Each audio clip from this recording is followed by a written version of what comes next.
Hello and welcome. मैं हूं प्रियंका संभव। अगर आप निवेश करते हैं तो अपने इन्वेस्टमेंट की जर्नी में आप नई नई स्ट्रैटेजीज के बारे में ज़रूर सुनते होंगे। सुनते तो हैं लेकिन इन्हें कितना समझते हैं, और नहीं समझते हैं तो यही हमारी कोशिश है कि आपको एक नई स्ट्रैटेजी के बारे में समझाया जाए।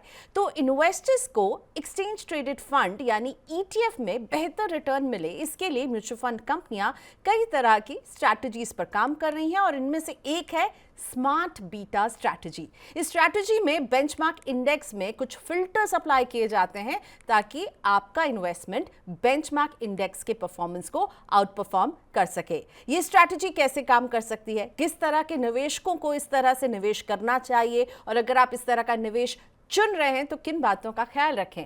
तो इस स्ट्रैटेजी को समझाने के लिए आज मेरे साथ जुड़ रहे हैं मेरे एसेट इन्वेस्टमेंट मैनेजर्स के हेड ईटीएफ प्रोडक्ट और fund manager Siddharth Shrivastava. Thank you so much Siddharth, आज आपने वक्त निकाला मनी 9 के लिए। सो टू बिगिन विद, ये स्मार्ट बीटा इन्वेस्टमेंट स्ट्रैटेजी, सुनने में जब ये स्मार्ट वर्ड लग जाता है तो लगता है कि ये क्या कर रहे हैं आप लोग इस निवेश में, ताकि इन्वेस्टर्स जो हैं वो इसे समझ सकें। वैसे ये इन्वेस्टर फैक्टर इन्वेस्टिंग भी कहलाता है, लेकिन ट्रेडिशनल पैसिव और एक्टिव फंड से ये अलग है और इन दोनों के बीच का निवेश है। तो जरा सा हमें अच्छे से समझाइए कि ये स्मार्ट बीटा स्ट्रैटेजी कैसे काम करेगी एक इन्वेस्टर के लिए। Thank you Priyanka for having me on the show. So थोड़ा सा इसमें हिस्टोरिकल कॉन्टेक्स्ट देते हैं। तो पहले जब पैसिव इन्वेस्टिंग शुरू हुई थी तो आइडिया था कि सिर्फ मार्केट कैप बेस्ड प्रोडक्ट्स में इन्वेस्ट किया जाए। इंडिया की बात करें तो निफ्टी 50, यूएस की बात करें तो S&P 500, ऐसे प्रोडक्ट्स के ऊपर ही निवेश किया जाए। देन इवेंचुअली लोगों ने देखा कि इन्वेस्टर्स की रिक्वायरमेंट अलग अलग होती है, and then there are certain factors, certain strategies जो कि एक्टिव साइड पे काफ़ी अच्छा परफॉर्म कर रही हैं और एक एक एक रिस्क प्रोफाइल को टारगेट करती है। तो क्यों ना ऐसे फैक्टर्स को यूज करके एक पर्टिकुलर बिहेवियर, एक पर्टिकुलर रिस्क प्रोफाइल टारगेट की जाए। एंड क्योंकि इन स्ट्रैटेजीज को आप एक रूल बेस्ड मेथड में कन्वर्ट कर सकते हैं, तो उस रूल बेस्ड मेथड में कन्वर्ट करके ऐसे स्मार्ट बीटा और फैक्टर इंडेक्सेस का डेवलपमेंट हुआ जो कि एक सर्टन रिस्क प्रोफाइल या एक सर्टन बिहेवियर के ऊपर फोकस करती है, ना कि ओवरऑल मार्केट के ऊपर। जैसे कि कुछ लोगों को हाई रिस्क हाई रिवॉर्ड पसंद है तो उनके लिए मोमेंटम हो सकता है, कुछ लोगों को स्टेबिलिटी ज़्यादा पसंद है तो उनके लिए लो वॉलेटिलिटी हो सकती है। तो अगर आप ऐसे फैक्टर्स को टारगेट करेंगे तो आपका जो ईटीएफ है और जो इंडेक्स है वो उसी टाइप की प्रोफाइल एग्जिबिट करेगा, एंड देन उन इन्वेस्टर्स के लिए सुटेबल रहेगा जो कि from a risk point of view ऐसे प्रोडक्ट्स में इन्वेस्ट करना चाहते हैं। ठीक है, तो आपने फैक्टर्स की बात की तो मैं चाहूंगी इसको थोड़ा और एक्सपैंड कीजिए और मुझे बताइए। आपने 2 फैक्टर्स का जिक्र किया, लेकिन थोड़े और भी फैक्टर्स बहुत सारे हैं इसमें। तो अगर आप मुझे जिस तरह से आपने रिस्क प्रोफाइल से जोड़कर बताया, वैसे ही बता सकते हैं किन फैक्टर्स के आधार पर एक स्मार्ट बीटा स्ट्रैटेजी तैयार होती है। देखिए, स्मार्ट बीटा हम लोग बोलते हैं, लेकिन it's more of a marketing term. Factor investing भी हम लोग इसे इंटरचेंजेबली बोलते हैं। I think that is a better nomenclature, over promise नहीं करता है। लेकिन देखिए, फैक्टर इन्वेस्टिंग जैसा मैंने बोला का स्टार्ट इसलिए हुआ था ताकि हम एक सर्टेन रिस्क प्रोफाइल, एक सर्टेन स्ट्रैटेजी, सर्टेन बिहेवियर को टारगेट कर सकें।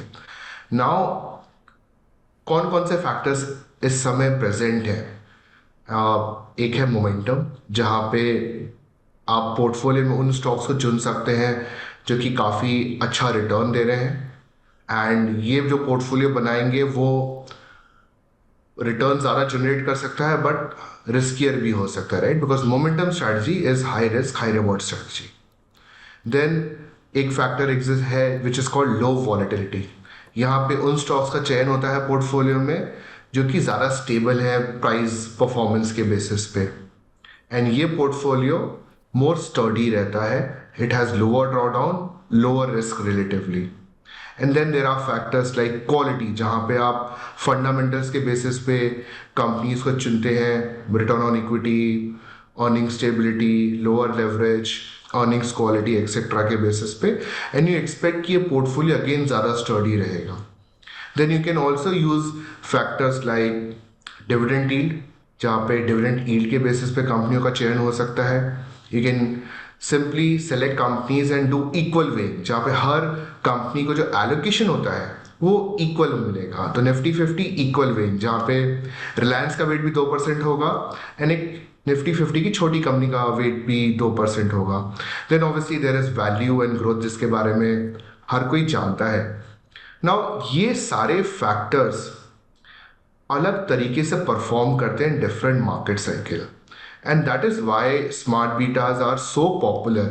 बिकॉज अगर आप एक low vol oriented large cap fund में इन्वेस्ट कर रहे हैं और एक momentum based large cap fund में इन्वेस्ट कर रहे हैं, उनका परफॉर्मेंस, उनकी सिक्लिकलिटी, उनका रिस्क प्रोफाइल काफ़ी अलग अलग होगा. एंड हम जानते हैं right now there are lot of investors and हर इन्वेस्टर की रिक्वायरमेंट अलग होती है, राइट. एंड इसीलिए कुछ लोग के लिए लो वॉल सूटेबल होगा, कुछ लोग के लिए मोमेंटम सूटेबल होगा. एंड ये सारे फैक्टर्स आपकी उसी नीड्स एंड रिक्वायरमेंट्स को फुलफिल करते हैं in a very focused and a rule based manner.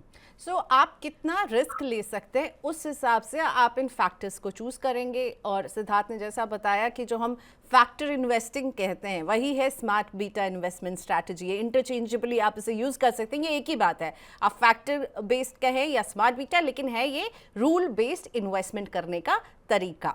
अब ये समझाइए, हिस्टोरिकली अगर मैं बात करूं तो ये जो रूल बेस्ड फंड्स होते हैं इनका परफॉर्मेंस कैसा रहा है, और अभी भारतीय बाजार में कितने तरह के इस तरह के रूल बेस्ड प्रोडक्ट्स हैं. जितने फैक्टर्स आपने बात की, क्या उन सब पर आधारित आपको स्कीम्स मिल जाएंगी? तो see from a performance point of view अगर आप देखेंगे तो एक इसमें आप टैक्टिकली शॉर्ट टर्म के लिए भी इन्वेस्ट कर सकते हो और लॉन्ग टर्म के लिए भी इन्वेस्ट कर सकते हैं, राइट. अगर आपको लग रहा है कि मार्केट में एक बुल रन आने वाला है तो momentum fund can be a very good option कि आप उसमें उस पोर्टफोलियो में आप इन्वेस्ट कर सकते हैं. लेकिन अगर आपको लग रहा है कि मार्केट में अनस्टेबिलिटी रहने वाली है, साइडवेज रहने वाला है या फिर करेक्शन आने वाला है, तो low vol based funds can do well और quality based funds do well. So smart beta में एक और चीज़ है कि आपको ये टैक्टिकली इन्वेस्ट करने का भी ऑप्शन देता है.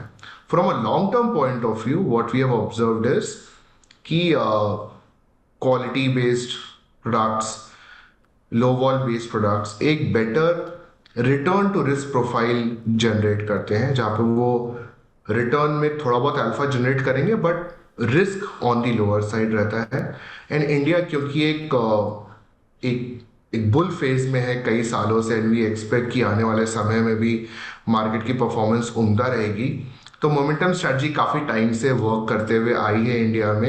एंड अगर लग रहा है कि लॉन्ग टर्म में इंडिया एक ग्रोइंग मार्केट रहेगा, which we believe it will be, तो मोमेंटम फंड्स भी एक अच्छे ऑप्शन है इन्वेस्ट करने के लिए. एंड देन अगेन किसी को लग रहा है कि ब्रॉड मार्केट रैली रहेगी तो इक्वल वेट फंड्स आ जाते हैं. किसी को लग रहा है कि वैल्यू बेस्ड प्रोडक्ट्स, जैसे अभी पिछले 2-3 साल में इन्वेस्ट किया है, जब एक रिकवरी आई है मार्केट में, right, after COVID correction, then वो लोग वैल्यू में इन्वेस्ट कर सकते हैं. सो लॉन्ग टर्म में भी कुछ प्रोडक्ट्स ने परफॉर्म किया है. क्वालिटी, लो वॉल, मोमेंटम ने इनफैक्ट काफ़ी अच्छा अल्फा जनरेट किया है. बट ये सारे प्रोडक्ट्स की परफॉर्मेंस थोड़ी सी सिक्लिकल होती है, तो वो ध्यान में रखना ज़रूरी है. Momentum can underperform in bear market and low vol can underperform in a bull market. India में the best thing is that we now have options available across the smart beta and across the factors. So India में momentum based products are several. There are low wall based products, high dividend, equal weight. So आपको ये सारे options India में अभी मिल जाते हैं. From a popularity point of view, most popular is momentum based products. Even from an AUM point of view, जैसा हम inflows देख रहे हैं इनमें पिछले 1-2 सालों में. लेकिन प्रियंका सबसे ज़्यादा चौंकाने वाली बात होगी कि लो वॉल बेस्ड प्रोडक्ट्स में भी इन्फ्लोज देखे जा रहे हैं. सो ये दिखाता है कि इन्वेस्टर्स आजकल कितने ज़्यादा समझदार हो गए हैं कि उनको पता है कि अपनी रिस्क प्रोफाइल के बेसिस पे कहाँ इन्वेस्ट करना है. And that is why in this growing market you are finding people who are not only investing in momentum, जो कि काफ़ी ऑब्वियस है, but in low vol also, जिनको लग रहा है कि एक स्टेबिलिटी भी ज़रूरी है पोर्टफोलियो में. एंड देन ऑब्वियसली अभी एक मार्केट में ब्रॉड रैली आई है, तो इक्वल वेट पोर्टफोलियोज ने भी अच्छा परफॉर्म किया है।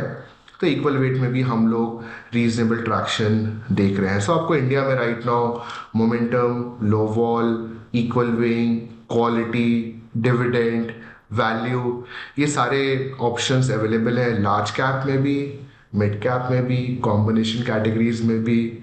सो investors are right now spoiled for choices. लेकिन एक फैक्टर जिसके बारे में मैं आपसे और पूछना चाहूंगी डिटेल में, जिसको आपने अभी अपनी बातचीत में कवर नहीं किया, वो है अल्फा। सो अल्फा एक नया रूल उभर कर आ रहा है, और ये कैसे काम करता है अल्फा? आपने मोमेंटम को अच्छे से एक्सप्लेन किया, लेकिन साथ में ये कैविएट भी है कि ये हाई रिस्क जो है इसके साथ रहता है, हाई रिटर्न है तो हाई रिस्क भी इसके साथ अटैच्ड है, तो इसका ख्याल रखिए। लेकिन अल्फा, क्या ये मोमेंटम से जब हम कंपेयर करते हैं तो ये क्या मॉडरेट रिस्क टेकर्स के लिए ये एक अच्छा फैक्टर हो सकता है? अल्फा एंड मोमेंटम एक तरीके से सेमी फैक्टर्स है, राइट? थोड़ा सा स्टॉक्स चुनने का तरीका अलग है, पोर्टफोलियो बनाने का तरीका अलग है, but in a way both are trying to do the same thing, which is जो स्टॉक्स परफॉर्म कर रहे हैं उनको सेलेक्ट करें पोर्टफोलियो में। मोमेंटम में क्या होता है कि अगर मैं एनएससी प्रोडक्ट्स की बात करूं तो वो लोग रिस्क एडजस्टेड रिटर्न्स देखते हैं पिछले 6 महीने 12 महीने का, एंड देन स्टॉक्स का सिलेक्शन करते हैं अपने पोर्टफोलियो में। अल्फा में क्या होता है कि बेसिकली 1 साल का देखा जाता है कि this a CAPM model theory, CAPM model theory. तो उसमें रिलेटिवली किस स्टॉक ने ज़्यादा अल्फा जनरेट किया है, विच इज बेंचमार्क को ज़्यादा आउट परफॉर्म किया है, एंड जो स्टॉक ज़्यादा आउट परफॉर्म करता है उन स्टॉक्स का सिलेक्शन होता है पोर्टफोलियो में। So both are trying to do the same. जो अल्फा प्रोडक्ट्स है जो NSE ने लॉन्च किए हैं, उसमें बस फ़र्क एक और है, वो है कि फाइनली जो स्टॉक्स को वेट मिलता है in the portfolio, it's based on alpha only. So if a mid cap is doing better than a large cap, mid cap को ज़्यादा allocation मिलेगा compared to a large cap. Whereas in case of momentum, the weight allocation is based on both market cap as well as stocks performance. So हो सकता है large cap ने थोड़ा सा underperform किया हो mid cap को relatively, still large cap will have a higher weightage. So alpha is sort of more pure play, whereas momentum is from an allocation point of view थोड़ा सा blended allocation करता है, M Kapp पे भी ध्यान देता है। ये दोनों product is high risk high reward. इनका वॉलेटिलिटी भी ज़्यादा रहती है दोनों प्रोडक्ट्स की। पोर्टफोलियोज में जो चेंजेस होते हैं वो भी ज़्यादा होते हैं। इनफैक्ट यू बी सरप्राइज्ड कि अल्फा में पोर्टफोलियो में changes are more than 90% over a course of year, which is equivalent to active funds or higher than active funds, right? So and साथ ही साथ इसमें लेकिन जब एक बुल रन आ रहा है तो what we have seen historically कि इनमें एक टेंडेंसी होती है बुल रन कैप्चर करने की, and then they tend to outperform the benchmark significantly. Alpha में मोमेंटम में भी सी दोनों बोथ आर इंटरचेंजेबल, जस्ट बनाने का तरीका थोड़ा सा अलग है। Alpha is more pure play, जैसा मैंने बोला कि जो स्टॉक्स ज़्यादा आउट परफॉर्म कर रहे हैं उनका सिलेक्शन होता है, साथ में साथ वेइंग भी उसी बेसिस पे होती है। अगर mid cap is outperforming large cap, mid cap will have a higher weightage. Momentum में भी सिलेक्शन परफॉर्मेंस पे हो रहा है, लेकिन वेइंग जो आपकी हो रही है वो it's a combination of market cap as well as कितना आउट परफॉर्मेंस जनरेट किया हुआ है। सो यहाँ पे आपका थोड़ा सा लार्ज कैप बायसनेस आ जाती है मोमेंटम में compare to an alpha product which is let's say pure play between in a large and mid cap segment और whichever segment it is targeting. Okay, so alpha factor जो है वो बहुत focus करता है performance पे, पर दोनों में वॉलेटिलिटी है, मोमेंटम और अल्फा में। इसका ख्याल रखिएगा। मैंने इससे पहले सोचा कि ये कम रिस्क टेकर्स के लिए है क्या, लेकिन ऐसा नहीं है। सिद्धार्थ ने अभी ये क्लैरिफाई किया है। सिद्धार्थ, आप ये बताइए, जो अल्फा फैक्टर वाले ETFs होते हैं ये फिर किस बेंचमार्क इंडेक्स को फॉलो करते हैं? So there are a lot of benchmarks which NSE has created. So there is Nifty 200 Momentum 30. There are more momentum based indexes जो कि जैसे मैंने बताया मोमेंटम स्ट्रैटेजी पे काम करते हैं. Stocks are selected based on 6 month and 12 month risk adjusted performance and साल में 2 बार ही इन इंडेक्सेस का रिव्यू होता है. Whereas जो अल्फा बेस्ड प्रोडक्ट्स हैं देर आर सेवरल इंडेक्सेस जो हैं. There is Nifty 100 low vol 30. There is Nifty 200 I am sorry there is Nifty 100 alpha 30. There is Nifty 200 alpha 30 and then there is Nifty alpha 50. So काफ़ी सारे इंडेक्सेस लॉन्च किए हैं. ये सारे इंडेक्सेस जो अल्फा के ऊपर हैं वो आउट परफॉर्मेंस के बेसिस पे स्टॉक सेलेक्ट करते हैं एंड साथ ही साथ क्वार्टरली रीबैलेंस होते हैं. So there are several indices by National Stock Exchange in the market both on momentum and on alpha. Differences are few between them. Basically किस universe को target कर रहे हैं. स्टॉक्स का सिलेक्शन लार्ज कैप से हो रहा है कि मिड कैप से हो रहा है कि लार्ज एंड मिड कैप से हो रहा है. एंड जैसा मैंने बताया मोमेंटम की सिलेक्शन मेथड थोड़ी सी डिफरेंट है कंपेयर टू व्हाट अल्फा की सिलेक्शन मेथड से. Though as I am saying alpha is more pure play approach if you want to invest in this particular strategy. Okay और quarterly इनका rebalance होता है. Out performance को ये track करते हैं, उस आधार पर बदलाव होते हैं. अब बताइए रूल बेस्ड इन्वेस्टिंग को लेकर निवेशकों को किन बातों का ख्याल रखना चाहिए. उनका क्या, अगर कोई इसमें इन्वेस्ट करना चाहता है तो आप उन्हें क्या बताना चाहते हैं. निवेश के पहले आपको क्या ध्यान में रखना है. What would you advice them. सबसे इम्पोर्टेंट चीज़ है ये ध्यान में रखना कि ये जो स्मार्ट बीटा प्रोडक्ट्स होते हैं इनकी खुद की सिक्लिकलिटी होती है. दे कैन आउट परफॉर्म और they can underperform the normal benchmark. Let's say in India case में निफ्टी 50 और Nifty 500 significantly right both on both sides. So पहला तो ये है कि सिक्लिकलिटी को ध्यान में रखिए. दूसरा हर फैक्टर प्रोडक्ट्स की एक रिस्क प्रोफाइल होती है, एक रिस्क टारगेट्स होते हैं राइट. कि वो कैसा पोर्टफोलियो टारगेट कर रहे हैं, क्या स्ट्रैटेजी टारगेट कर रहे हैं. एंड जस्ट सी कि अगर आपकी रिस्क प्रोफाइल उसके साथ अलाइंड है. If you are risk averse then आपको अल्फा बेस्ड फंड्स या मोमेंटम बेस्ड फंड्स में इन्वेस्ट नहीं करना चाहिए. Low vol products are right for you. But if you are risk seeking and आपको रिस्क टारगेट करना है देन आप अल्फा या मोमेंटम बेस्ड प्रोडक्ट्स में इन्वेस्ट कर सकते हैं. तीसरा एक और चीज़ जानने की ज़रूरत है कि आप क्या टाइम होराइजन लेकर के आ रहे हैं यहाँ पे right. For example right now अगर आप अल्फा या मोमेंटम इन्वेस्टिंग में निवेश करना चाहते हैं तो आपको पूछना पड़ेगा are you expecting a bull run अगले 6 महीने 1 साल के लिए. अगर हाँ तो ठीक है, अगर ना तो फिर आपको एटलीस्ट एक मार्केट साइकिल के लिए इन्वेस्टेड रहना पड़ेगा ताकि आपका जो इन्वेस्टमेंट है वो 1 या 2 बुल रन देख सके मार्केट का. Because then only these products will perform.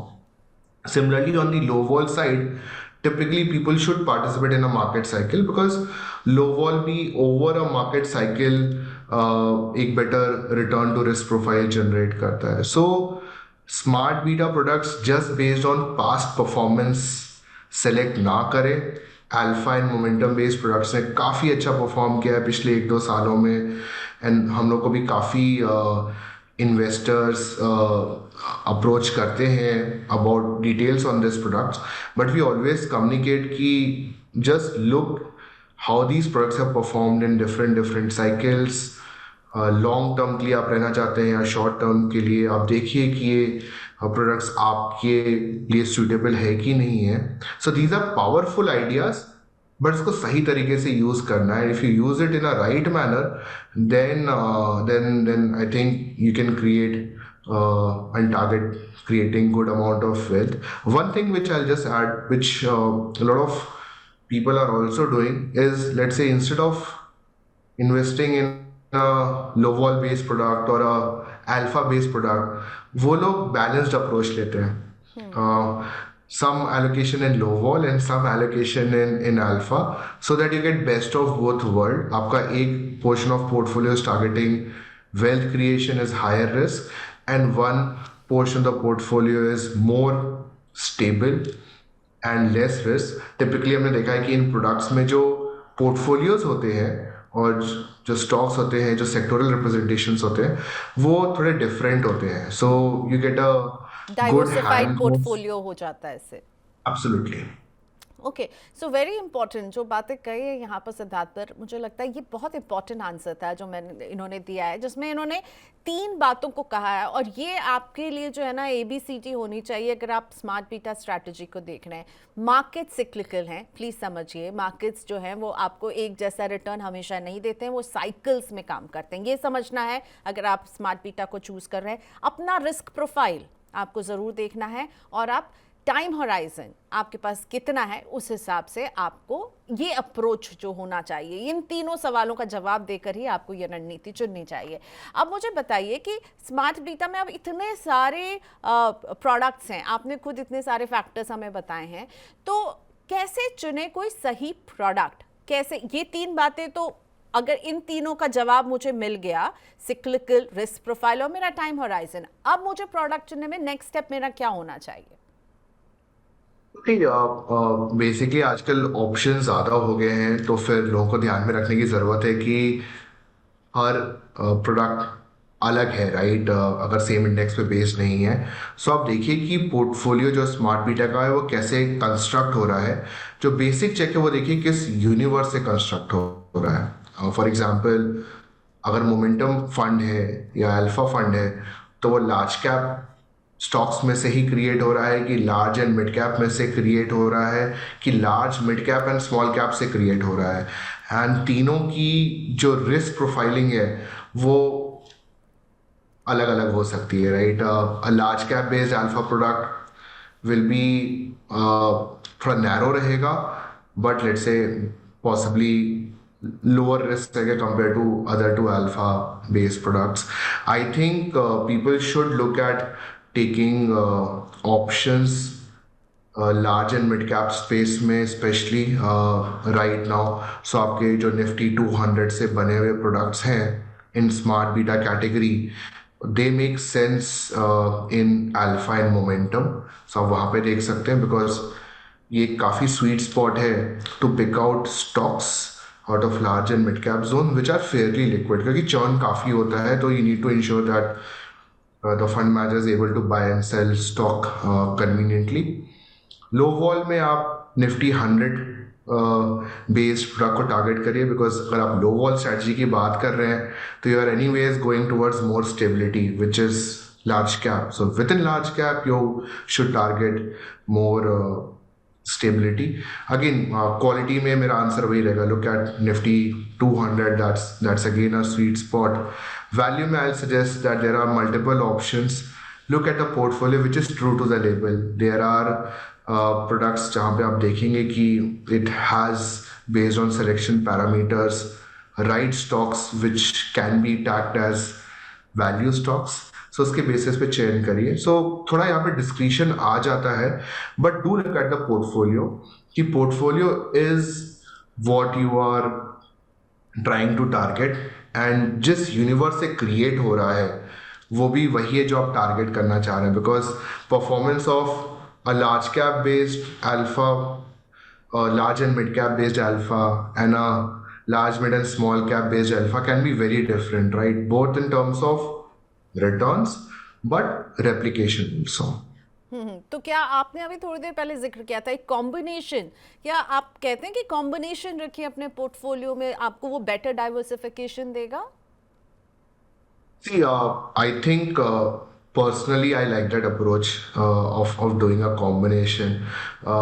For one very important reason is low vol plus alpha अगर आप करते हैं तो low vol का जो पोर्टफोलियो होता है वो is typically tilted towards defensive industries like FMCGs, healthcare, etc. And जो अल्फा का पोर्टफोलियो होता है वो थोड़ा सा cyclical होता है. जो सेक्टर एंड स्टॉक्स चल रहे हैं उनका ज़्यादा रिप्रेजेंटेशन होता है. So it helps me in terms of diversification also, and साथ में एक थोड़ी सी स्टेबिलिटी लेकर के आता है. सो आई थिंक आई प्रेफर अ 50-50 और अ 70-30 allocation in alpha and low vol respectively, depending on my risk profile. And similarly, अगर कोई और इन्वेस्टर है, अगर he wants to sorts of reduce the drawdown, वो अल्फा का रिस्क कम करना है, तो वो low vol low add vol कर के सकते लिए। हैं. But Priyanka, we know people right now like volatility and risk so much while chasing returns. I think यहाँ पे वो ऑप्शन देता है that depending on your risk appetite, investment objective, you can choose either or do a combination. Okay, so जैसा कि सिद्धार्थ ने कहा कि वो अपने रिस्क के प्रोफाइल से उन्हें कॉम्बिनेशन पसंद है, पर आपको सिद्धार्थ को कॉपी नहीं करना है. निवेश की ये सबसे बड़ी गलती होती है. आपको अपना रिस्क प्रोफाइल, अपना टाइम होराइजन देखना है, और ये बात ध्यान में रखनी है कि मार्केट सिक्लिकल है. इस तरह की स्ट्रैटेजीज जो हैं वो इसी को प्ले करते हैं आपके लिए, पर आपको इस से ही जो है अपने आप को बचाना भी रहेगा. सही.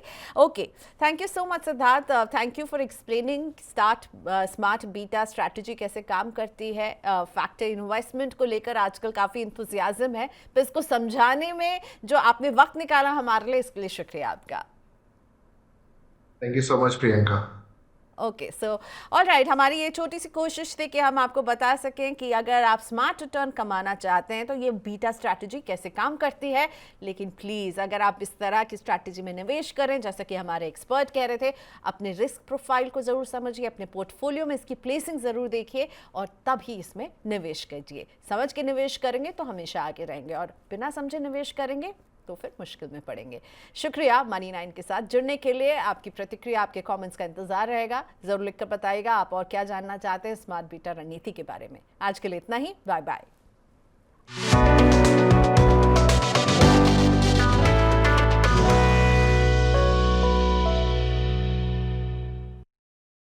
म्यूचुअल फंड निवेश बाजार के जोखिमों के अधीन है. योजना से जुड़े सभी दस्तावेजों को ध्यान से पढ़ें.